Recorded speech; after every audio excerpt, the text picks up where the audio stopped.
how do you see the debate people are having regarding your theory that the West has been cornering Russia, which led to the latter's invasion or war against Ukraine? Well, I think that in the West, especially in Europe and the United States, the mainstream media rejects my argument almost completely. And instead of blaming NATO and the West for precipitating this crisis, they prefer, for obvious reasons, to blame Vladimir Putin. I would note to you, by the way, if you look at the Western Hemisphere, the United States has a Monroe Doctrine. The United States does not believe that countries in the Western Hemisphere have a right to have their own foreign policy. During the Cuban Missile Crisis, when I was young, we did not believe that Cuba had the right to invite the Soviets to put missiles in Cuba. The same basic principle that the United States applies in the Western Hemisphere is the one that the Russians are applying vis-a-vis Ukraine. The Russians view Ukraine becoming a part of NATO as an existential threat. This is why, going back to April 2008, Putin drew a line in the sand. He said, this is not going to happen. This is a threat to our survival. And everything that has happened since then fits that basic paradigm. Now, here's the thing. You keep on saying existential threat, but now the question is, who would be able to come into the brain of President Putin to understand exactly what's the definition of existential threat?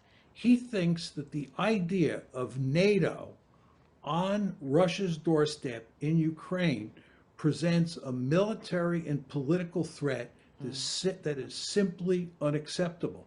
So I think in this case, there's not much question what he means when he says it's an existential threat. Now, I will point out to you that there are a good number of people in the West who say that it's not an existential threat, that NATO's presence in Ukraine does not threaten Russia's survival. My response to them is, I don't care what they think. The only thing that matters is what Vladimir Putin thinks. And if Putin and his lieutenants think it's an existential threat, we ought to be very careful in dealing with him because he has thousands of nuclear weapons.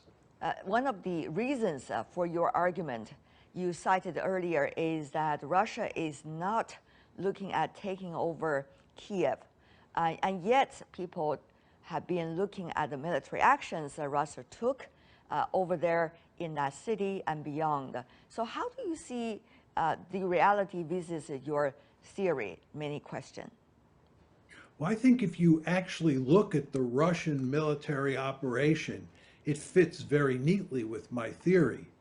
Because the conventional wisdom, the argument that the US government and the US media makes, is that Putin was interested in conquering all of Ukraine and making it part of Russia.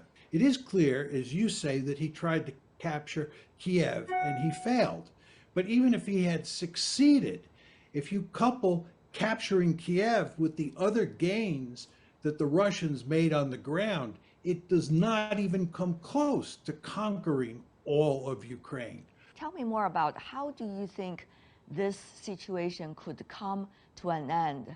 What is the best scenario and the worst scenario? I can only say that I don't see how this comes to an end. And this is the reason. Russia cannot afford to lose. The United States, on the other hand, has decided that it is going to, number one, defeat Russia inside of Ukraine. And furthermore, we're going to strangle Russia's economy. So here we have a situation where Russia has to win and the United States has to win. You know both sides can't win. So what's the solution? I don't know. So peace is not in sight at all. Peace is not in sight at all. And I would note to you that there are a number of people in the United States across the political spectrum who believe that this war is going to go on for years.